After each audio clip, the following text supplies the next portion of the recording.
You believe in the idea that anyone is capable of accomplishing anything they put their mind to? Yes. Can you expand on that? Do you think it caps at some point when your work can only take you so far? No, I think that there's no limit to it at all, as far as I can tell. I guess I can expand on it a little bit. So, in truth, I'm not actually sure if it's true that anyone is capable of accomplishing what they put their mind to. But the reason I have the philosophy is because I don't think there's any superior way to think. So let's say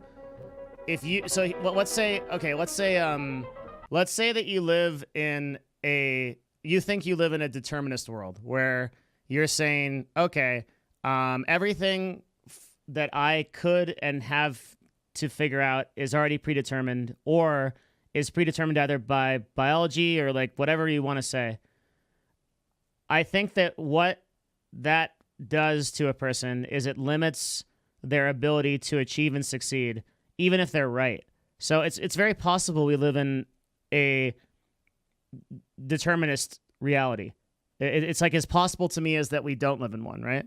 But I can't think like that, because if I think like that, I'm never going to succeed. It reminds me of that study they did at whatever that Ivy League school. It might have been Harvard, but it might have been Princeton too, where they took those students with a growth mindset and the students with a fixed mindset, as defined by like the people with the growth mindset were people that didn't think that they were in any kind of fixed position, and they basically thought that they could grow into everything, and they would treat failure as like learning.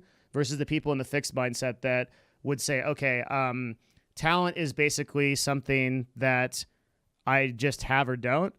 And then like universally, the people in the growth mindset scored better on everything. I just don't think there's any use in thinking like that. I think it's an incredibly depressing and awful way to live if you just say, yeah, there's like I basically have no shot unless I'm pre-programmed to have a shot. So that's why I have that philosophy. I don't necessarily think of it as a universal truth because I don't know those things. But yeah, this reminds me here, before we do this quest, let me read you guys a passage. This is a passage that I read for my fiance today. This is from a book called The Yahweh Way of Knowledge. Here you go.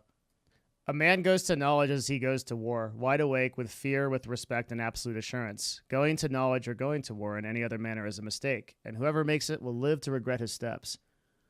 When a man has fulfilled the four requisites, and there are no mistakes for which he has to account, under such conditions his act loses blundering quality of a fool's act. If such a man fails or suffers defeat, he will have only lost a battle, and there are no pitiful regrets over that. So this talks about encountering fear. It makes me think about this conversation. So a man slowly begins to learn, and bit by bit at first, and then in big chunks. Thoughts soon clash, and when he learns is never what he pictured or imagined, he soon becomes afraid. Learning is never what one expects. Every step of learning is a new task. The fear that a man is experiencing begins to mount mercilessly, unyieldingly. His purpose becomes a battlefield, and thus he has stumbled upon the first of his enemies, fear, a terrible enemy, treacherous and difficult to overcome. It remains concealed at every turn of the way, prowling and waiting. And if a man terrified in its presence runs away, his enemy will put an end to his quest, and he will never learn. He will never become a man of knowledge. He will perhaps become a bully instead, or a harmless, scared man. At any rate, he will be defeated. His first enemy will have put an end to his cravings. It is not possible for someone to abandon themselves for years and then finally conquer fear.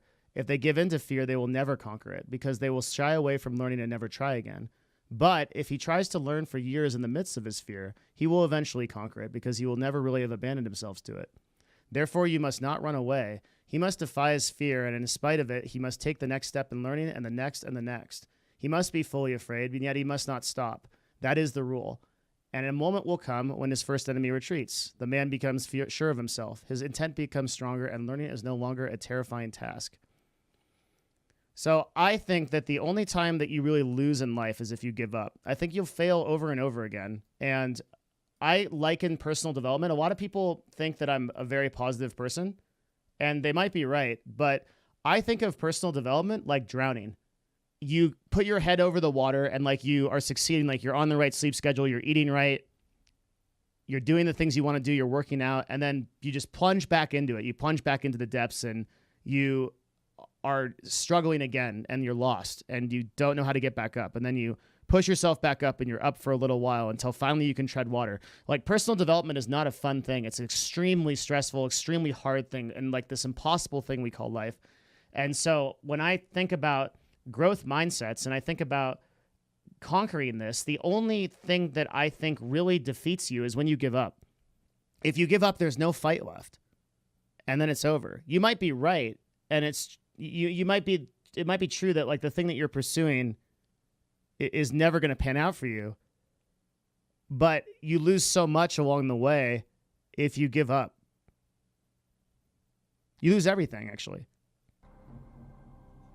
Growth mindset is an incredible indicator, is an indicator of greater potential for success. Yep. However, it's still factually wrong. Just like you could say that being religious is better for you mentally since it gives you comfort or whatever, but it doesn't make it any less delusional. You have no idea if religion is real or not. You can't sit here, or I guess you can, but you'd be a dick for doing it and saying that you think that it's factually wrong. You think it's factually wrong, but you have no idea if what's holding up the universe is gravity or little angels. You have no clue.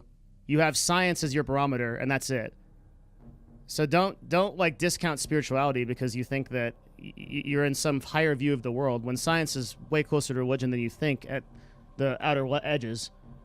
It's absolutely not delusional to believe something. It's just cool to do in the meta of our society right now, especially at your age group.